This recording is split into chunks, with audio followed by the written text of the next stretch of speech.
California continues to be a lawless nightmare. 3 of its left-wing leaders falling victim to crime in just 1 week. Congressman Adam Schiff is the latest. He got robbed in San Francisco. Thieves looting the luggage out of his car, forcing him to attend a fancy dinner looking like a slob without a suit and a tie. L.A. Mayor Karen Bass had her house broken into. And the security guard for Democrat mayor of San Jose was attacked while giving an interview to a TV station. So I'm doing an interview, sir. Oh, you doing an interview? Yeah. Thank you. Oh, yeah, I'm moving on. I work right there. I'm talking on the phone. You got a problem? Yeah, we're just trying to do. Okay, cool. I appreciate you mind. Yeah, you should mind. You should mind. Yeah. I'm gonna go do what gonna do right before you walked up. Hey!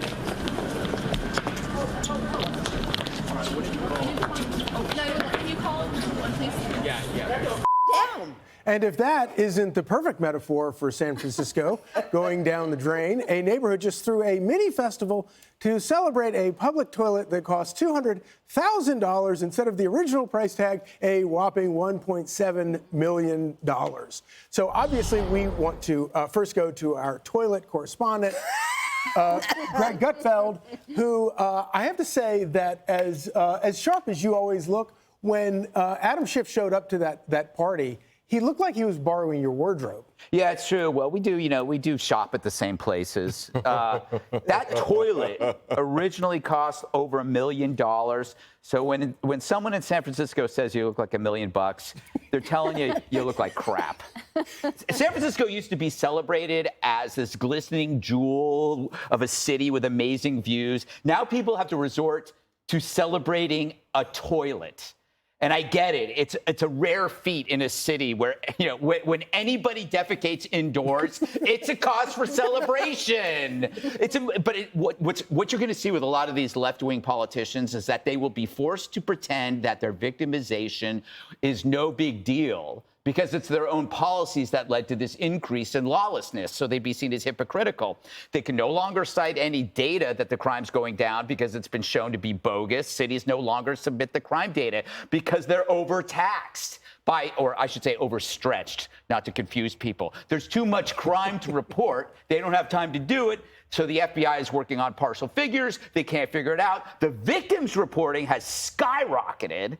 So the gap between actual crimes and reported numbers is huge. Then add to the fact that victims are still, despite this, actually underreporting the crime because the downcharging of offenses dissuades people from going to the police. And especially when they call the police, they don't show up.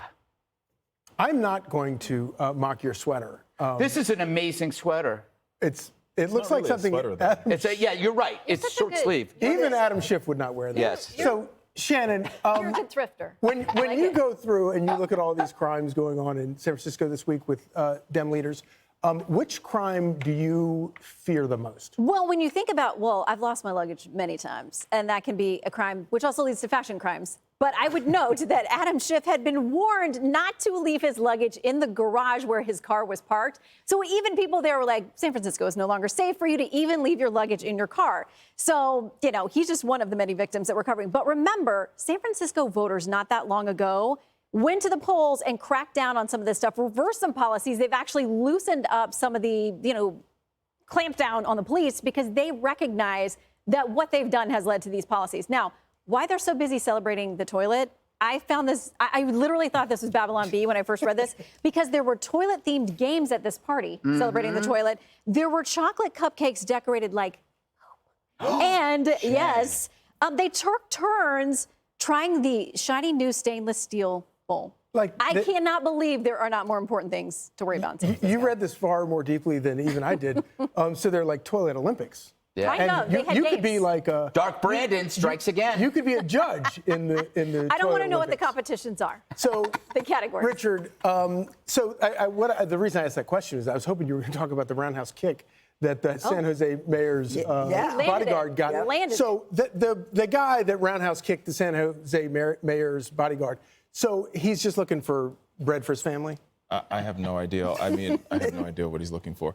I don't. It's Friday, but I won't worship the porcelain god. I don't understand why. This we're one's stainless worshiping steel. Stainless steel Stainless god. steel I'm not in this worshiping case. any of them. But I do want to draw a direct line from the point that Shannon made, because I think it's the right one, is that what you've seen happen in San Francisco, and don't get me wrong, I think San Francisco is, to Greg's point, from where it was in its heyday, right, to where it is now, it's there's real issues there, right? And I think what you've seen the voters of the city do, as well as the city's leadership do, is really try to put some things in place to bring down the crime rate. In 2022, the city launched the Violence Reduction Initiative, and as a result of that, you've seen homicides go down. And also, the coroner's office there also reported this week that you're also seeing a decrease in the number of unintended drug overdoses happening there, because they're getting folks the resources that they need, so they're not overdosing on fentanyl or other types of drugs. Not saying it's where it should be, but it's good to see the city's moving in the right direction. One, because the voters want it, but two, the city's leadership is responding to the voters and saying, hey, we can make a choice to fix this. And I think this also comes at a time that our nation is on pace to see crime significantly decrease to the point where it was to the lowest point it was almost in the Obama administration. I would love to see this go in the right direction in San Francisco. I have my doubts. It's moving that way. But Judge Jeanine, I'm assuming, but the one thing that is absolutely, this is not the fault of Republican policies. Uh-oh. Okay. The Dems are facing the consequences of their own policies. Right. Turnabout is fair play, okay? They wanted social justice reform, criminal justice reform. They don't want bail. They want cashless bail. They don't want people in jail. And we are now experiencing it. When you've got a guy on the street who literally, you've got the mayor there who's trying to give an interview and some halfwit is coming up, beating the hell out of the security guards. I mean, at least he has a security guard. What about the rest of us? Right. The truth is the politicians only care when it affects them. And it's about time that it did. Karen Bass's home was burglarized, and I also think that London Bree, she apparently was initially in favor of defunding the police. We're in this mess because of the Democrats, and in San Francisco right now, being a victim of a crime is like the rite of passage. Okay, it's going to happen, and that's the way it is. And in the end, until this all changes, we're all going to be victims of crimes, and that's all I have to say. And the most frustrating part of it is that obviously these policies that are the Democrat policies in place are what have allowed this to happen. But when they don't do anything about it, you're also not allowed to protect yourself. No, look, just ask what's his name from the subway. Penny. Daniel Penny. You can't defend yourself. Then you've got idiots like Alvin Bragg who doesn't know who to prosecute and who to let go.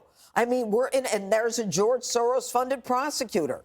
These Democrat socialists of America are putting people in DA's offices who don't know how to fight crime. And London Bree in San Francisco, you know where she is? She right now is in China on a taxpayer-funded trip to purchase pandas. And I guarantee you that when she comes back with the pandas, someone's going to steal them. There's enough bears in San Francisco. Well, all right. Just please stop. Take this. Click here to subscribe to the Fox News YouTube page to catch our hottest interviews and most compelling analysis. You won't get it anywhere else.